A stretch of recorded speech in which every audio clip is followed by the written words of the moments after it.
দুঃখের বিষয় হচ্ছে এগুলি আমরা সাভারে গিয়ে পেয়েছি, সব নিজেরা মোড়কজাত করছে। ওই যে কারেক্স একটা আছে না, জি স্যার। এগুলি সব নিজেরা মোড়কজাত করছে বাংলাদেশে। বাংলাদেশে। এই জন্যই আমি বলছি যে আপনার এটা বৈধ আমদানিকারক যিনি আছেন তার মাধ্যমে আপনারা রাখবেন। ঠিক আছে। নকল জিনিস চলতেছে, এখন নকল জিনিস যদি আমরা বন্ধ না করি, যিনি নকলটা তৈরি করছেন তার তো এটা ক্যাপাবিলিটি আছে, তিনি তার নিজের ব্র্যান্ডও তো তৈরি করতে পারেন।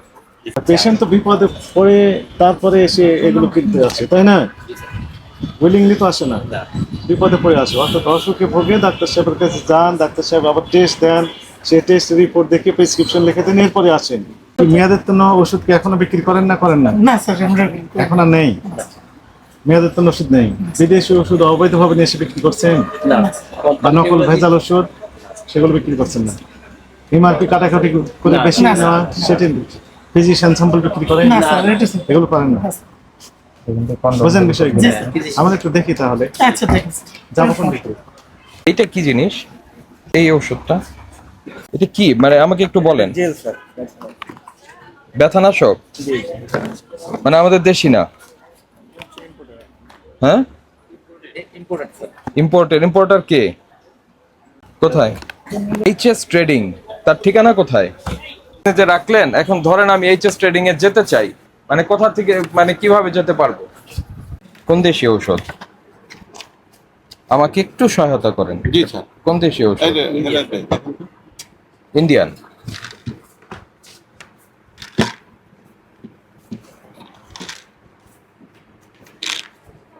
সাপ্লিমেন্ট প্যাক, আপনার লাইসেন্স আছে না?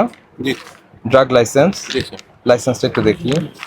4 নম্বর শর্তে বলা আছে নিবন্ধনবিহীন, মিস ব্র্যান্ডেড, কাউন্টারফিট, সরকারি মেয়াদ উত্তীর্ণ ফুড সাপ্লিমেন্ট এগুলি আসলে রাখা যাবে না। জি স্যার। ডুরেক্স বিক্রি করেন না?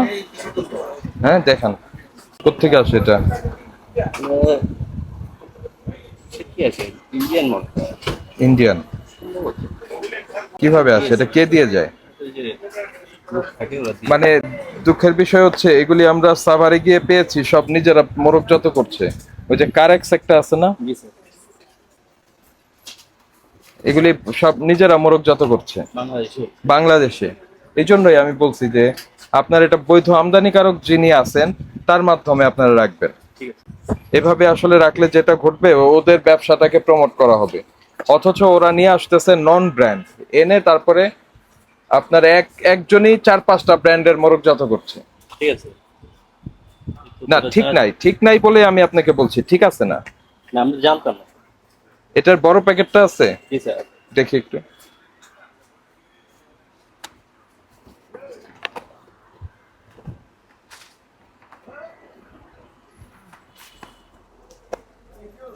দেখি পাশেরটা, দেখি সবুজ রঙেরটা।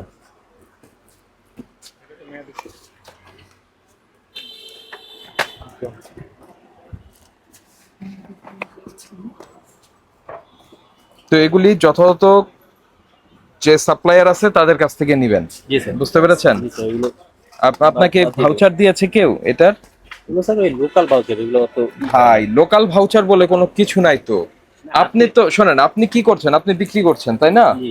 আপনি আরেকজনের কাছে কিনে বিক্রি করছেন, আপনি উৎপাদনও করছেন না, আপনি মোড়কজাত করছেন না, কোনো কিছু করছেন না আপনি। তা আপনি ওনার লাইবিলিটি কেন নিচ্ছেন? ঠিক আছে। আমি হয়েছে সেটা অনুমান করে, সেটাকে রিয়েলাইজ করে যে একটা ক্ষুদ্র শিল্প গড়ে উঠতে পারতো, আমার দেশের একটা শিল্প গড়ে উঠতে পারতো, সেটা উঠতে পারে না।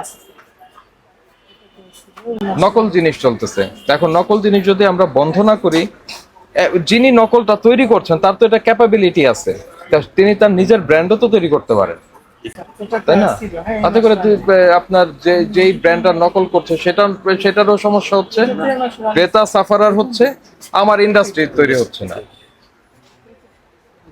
এই কারণে বলছি যে যারা এগুলি করবে, আমাদের দেশি যেগুলি আছে সেগুলি রাখেন, নো প্রবলেম, কিন্তু বিদেশিটা রাখতে হলে যেটার বৈধ আমদানিকারক আছে সেটারটা রাখবেন, পাশাপাশি যিনি আমদানি করে নিয়ে আসছেন তাদেরটা রাখবেন, কারণ বাংলাদেশ সরকারকে উনি ভ্যাট ট্যাক্স দিয়ে আমদানি করে নিয়ে আসছেন, আর এরা কোনো ভ্যাট ট্যাক্স দিচ্ছে না, চোরাই পথে নিয়ে আসছে। এই জিনিসটার মেয়াদ চলে গেছে তাই না? কবে গিয়েছে? এই মাসে এখনো রিচেক শুরু হয়নি তো। বিষয়টা হলো কি, গত মাসে গিয়েছে। হ্যাঁ, তো আপনি তো ভোক্তাকে যখন বিক্রি করবেন অন্তত কিছু সময় হাতে রেখে তো ভোক্তাকে ওষুধটা নিতে হবে, কারণ তাতে এই সময়ের মধ্যে সে কনজিউম করবেন। এ কারণে আপনাকে যেটা করতে হবে সেটা হচ্ছে যে মেয়াদ উত্তীর্ণের মাসখানেক বা 2 মাস আগেই আপনাকে শেলফ থেকে সরিয়ে রাখবেন। কতদিন পর পর পর এগুলি করেন? প্রতি মাসে করেন। আমাদের একটা সাজেশন থাকবে, সেটা হচ্ছে প্রত্যেক সপ্তাহে। আচ্ছা, আমরা কতক্ষণ আছি আপনার এখানে? 15 মিনিট। তো 15 মিনিটে যদি আমরা পেয়ে যাই, তো তাহলে আপনার বিষয়টা কি? বিষয়টা হচ্ছে যে আপনি 15 মিনিট সময়ও দিচ্ছেন না। উনি কিন্তু নিজের ঠিকানাটা দেয়নি, দেখছেন? একটু দেখেন না। তো আপনি এটাকে কেনার আগেই দেখতে হবে যে ভাই আপনি আপনার ঠিকানা দিচ্ছেন না কেন, আপনার এই প্রোডাক্টের লাইব্রেরিটা আমি কেন নিব?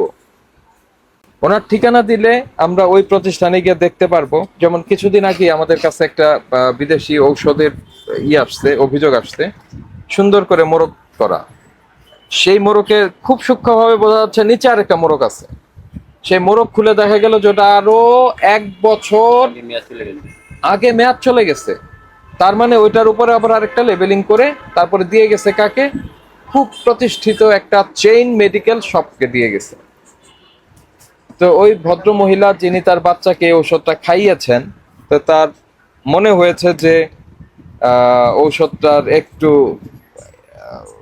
মানে যে ধরনের এর আগে ঔষধটা সে খাইয়েছে, যে কালার, যে টেক্সচার, যে ফ্লেভার ছিল থাকার কথা, সেটা নাই। তো তখন সে খুঁজতে খুঁজতে বের করছে, আরে এটা তো 1 বছর আগে মেয়াদ উত্তীর্ণটাকে আবার রিপ্যাকিং করেছে। তো এই লাইবিলিটি তো আপনার উপর পড়বে। এই জন্য বলছি যে বিদেশি ঔষধের ক্ষেত্রে অবশ্যই আপনি বৈধ আমদানিকারকের কাছ থেকে নিবেন এবং যার পূর্ণাঙ্গ ঠিকানা আছে তারটা নিবেন। আপনি বিক্রি করতে পারবেন, কোনো অসুবিধা নাই। এই যেমন এটা খুব সুন্দরভাবে এটাকে করা আছে ইউনিমেডের। তো ইউনিমেড যেইটা করেছে এইটা হলো যথাযথভাবে আইনের প্রতিপালন, কিন্তু এটা কি করেছে তাই? হ্যাঁ, এই যে দেখেন, এটা ঠিকানা আছে। ধরে নেন যে এটা নিয়ে কোনো একটা প্রবলেম অ্যারাইজ করলো, আমরা কিন্তু প্রথমে জিজ্ঞাসা করব তাকে, আপনাকে না। আর যখন এটা সঠিক ঠিকানা থাকবে না তখন কিন্তু আমরা জিজ্ঞাসা করব আপনাকে, যে লাইট দিস এটা মানে কি? মেসার্স ট্রেড কর্পোরেশন না MAS ট্রেড কর্পোরেশন? দেন মাস ট্রেড কর্পোরেশনের ঠিকানা কোথায়? এটা লাইবিলিটি সমস্ত আপনার, এটা যাতে না হয়। ঠিক আছে? কি আসলে বাইরের না স্যার এগুলো না বাইরে ইম্পোর্টেড ইম্পোর্টার কি?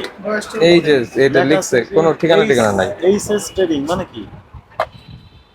এরকম তো স্যার প্রচুর কোম্পানি। না না শুনো, এইচএস ট্রেডিং হতে পারে, ঠিক আছে, ঠিকানা আছে না? জি স্যার। কোথায়? ঠিকানা ওই ওদের ইনভয়েস দেখতে হবে। একটু দেখান ইনভয়েসটা। এইচএস ট্রেডিং ঢাকা বাংলাদেশ সেটাও লেখানো কিচ্ছু লেখা নেই।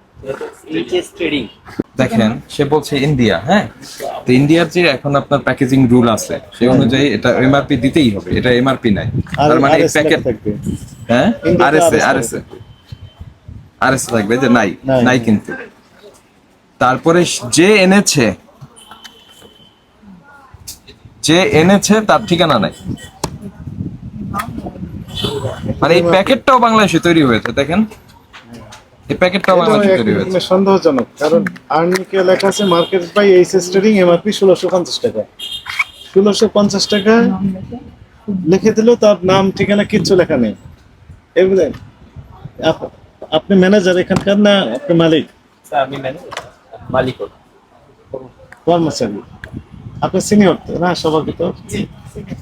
সিনিয়র। তো এই যে এইচএস ট্রেডিং শুধু লেখা আছে আর এমআরপি লেখা আছে, এটা কি আপনি কোন হিসাবে এটা কিনলেন বলেন? এই প্রোডাক্ট কি জেনুইন কিনা আপনার কাছে সন্দেহ জাগে না? তাহলে কিনলেন কেন? কম দামে পেয়েছেন, সন্দেহ জাগে? লাভ বেশি হবে এই তো। না স্যার লাভের জন্য লাভ তাহলে এই ডাক্তাররা যখন প্রেসক্রিপশন করে হ্যাঁ, পেশেন্ট এসে এগুলো আমাদের কাছে। পেশেন্ট তো বিপদে পড়ে তারপরে এসে এগুলো কিনতে আসে, তাই না? উইলিংলি তো আসে না, না বিপদে পড়ে আসে। অর্থাৎ অসুখে ভোগে ডাক্তার সাহেবের কাছে যান, ডাক্তার সাহেব আবার টেস্ট দেন, সে টেস্ট রিপোর্ট দেখে প্রেসক্রিপশন লিখে দেন, এরপরে আসেন। তো সেই ওষুধটা জেনুইন কিনা আপনি নিশ্চিত না হয় তারপরে কেন বিক্রির উদ্দেশ্যে ক্রয় করেছেন? আপনি ক্রয় করার সময় আপনি দেখবেন না এই ওষুধের জেনুইননেস কিনা? কোনো অ্যাড্রেস দেওয়া আছে এটাতে? নেই। লেখা আছে কোন দেশের এটা? Made in Italy. Made in Italy লেখা আছে, অথচ কে নিয়ে আসলেন তার কোনো তথ্য নেই। শুধু 1650 টাকা এমআরপি লিখে দিয়েছেন। Marketed by HS trading. ওই যে এইচএস, লোকেশনটা কোথায়? এতে এই প্রোডাক্টগুলো বিক্রি করলে বেশি লাভ হয়, এই তো ফ্যাক্ট। না স্যার, লাভ ওই একই আর কি। ক্রয় মূল্য কত এটা? এটা এমআরপি 16% লাভ আর সব দেখছি। আপনি একটু দেখেন, ক্রয়ের তালিকা দেখান। না দেখালে তাহলে আপনি দশটা পাইছেন ভাই? ফোন দিয়ে লাভ হবে না তো। নো নো নো নো, এখন নিয়ে আসবেন, এটা এই যে দেখেন এখানে একটা মজার জিনিস আপনার দেখেন। কাছে যদি না থাকে ধরবো তার দেশি প্রোডাক্ট, আপনি শুধু ইটালি মেড ইন লিখে আপনি এখানে বিক্রি বিএসটি করছেন। কি বলছে বলেন তো? BST NOC. বিএসটি এনওসি মানে কি? বিএসটি এনওসি এদিকে মানে কি আসেন, আপনি বলেন তো? কাছে আসেন, লাউড দেন, দিয়ে কথা বলেন। অবজেক্টেবল কি কোম্পানি? এই কোম্পানি। আপনি বলেন মানে বিএসটি এর প্রয়োজন নাই সেটা, কিন্তু একটা বিএসটি এর লোগো ব্যবহার করে এটা বলছে। মানে কি? মানে হচ্ছে একজন সাধারণ ক্রেতা যখন আসবে সে তখন এটা দেখেই বলবে আরে এটা তো বিএসটি এর মান চিহ্ন আছে। এগুলো তো দুষ্টামি। না না, বিএসটি আপনাকে এটা লেখার অনুমতি দিয়েছেন, তাহলে আপনি কেন বিএসটি লোগো ব্যবহার করলেন? এটা সরকারি লোগো ব্যবহার করলেন কেন? সরকারি ব্যবহার করে বলতেছে এনওসি, মানে এটা দরকার নাই। তার মানে কেউ যদি এটা কিনতে আসে সে তো বিভ্রান্ত হয়ে যাবে। হ্যাঁ? তারপর নিচে শুধু এমআরপি লিখে দিয়েছেন, এটাও ঠিকানা নেই। Marketed by. এটা তো আপনি কি লিখেছেন? পিএইচএন। পিএইচএন মানে কি? তার নাম কোথায়, ঠিকানা কোথায়, কোনো তথ্য লেখা নেই। Marketed by HS, marketed by PH, এর সবগুলো তো নকল করা। মানে জাস্ট কমন সেন্স থেকে বোঝা যাচ্ছে। মার্কেটেড বাই লেখা আছে দুই কোম্পানির, একটা এইচএস আর একটা হচ্ছে কি পিএইচএন। তার ঠিকানা লেখা নেই, আছে কন্ট্যাক্ট নাম্বার দেওয়া আছে, ইমেল নাম্বার দেওয়া আছে, আবার বিএসটি লোগো ব্যবহার করেছেন। ভাই অনুমোদন নেই, তারপরও এগুলো ক্রয়ের ক্যাশ মেমো যদি দেখাতে পারেন, আমরা যারা বিক্রি করছে তাদেরকে আইন অনুযায়ী তাদের বিরুদ্ধে ব্যবস্থা হবে। আর যদি দেখাতে না পারেন, আপনার বিরুদ্ধে সর্বোচ্চ যে শাস্তি আছে সেটা আরোপ করা হবে। দেখান দয়া করে। ভাই সময় নষ্ট করবেন না। ইনভয়েস কোথায় বের করেন? এক্সাম্পল হিসেবে যে কোনো একটা কোম্পানি দেখাবো। না এক্সাম্পল না, আমরা যেটা চাচ্ছি সেটা দেখান। তাহলে একটু এটা দেখান। আমাদের তো সফটওয়্যার না, আমাদের তো ম্যানুয়াল আছে। বের করেন। ওটা খুঁজে বের করতে একটু সময় লাগে। কত আপনি সময় লাগবে? তোরাটা বের করেন তাইলেও তো আমরা বুঝবো এর মধ্যে আছে। যান নিয়ে আসেন। এটা মানে দেখে বোঝা যাচ্ছে জিনিসটাকে অন্য জায়গা থেকে কপি করে এনে এখানে বসিয়ে তারপর এটা প্রিন্ট করেছে। বলেন এটা কার কাছ থেকে এনেছেন?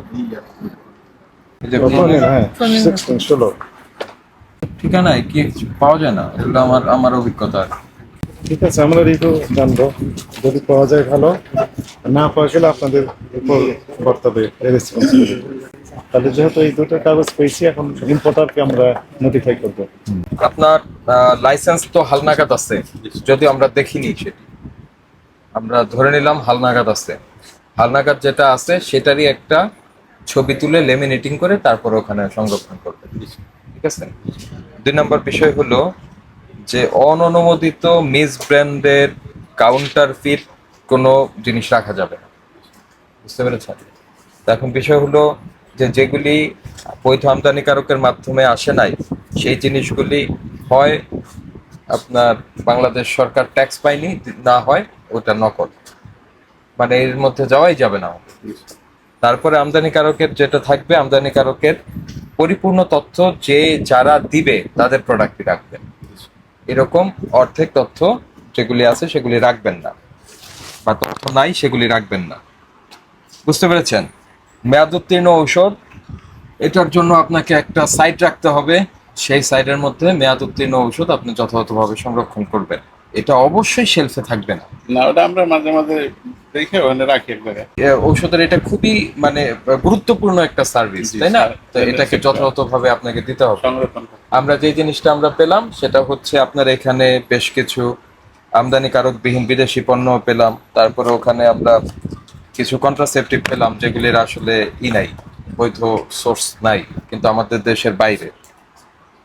তো এইগুলি ঠিক নয়। হ্যাঁ, আপনি এটা শুধরে যাবেন।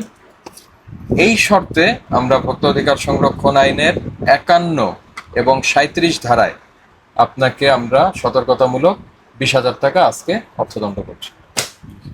আশা করি আপনি শুদ্ধ যাবেন, আমরা এরপরে এসে আপনাদেরকে ধন্যবাদ দিয়ে যাব। ঠিক আছে, জরিমানাটা পরিশোধ করে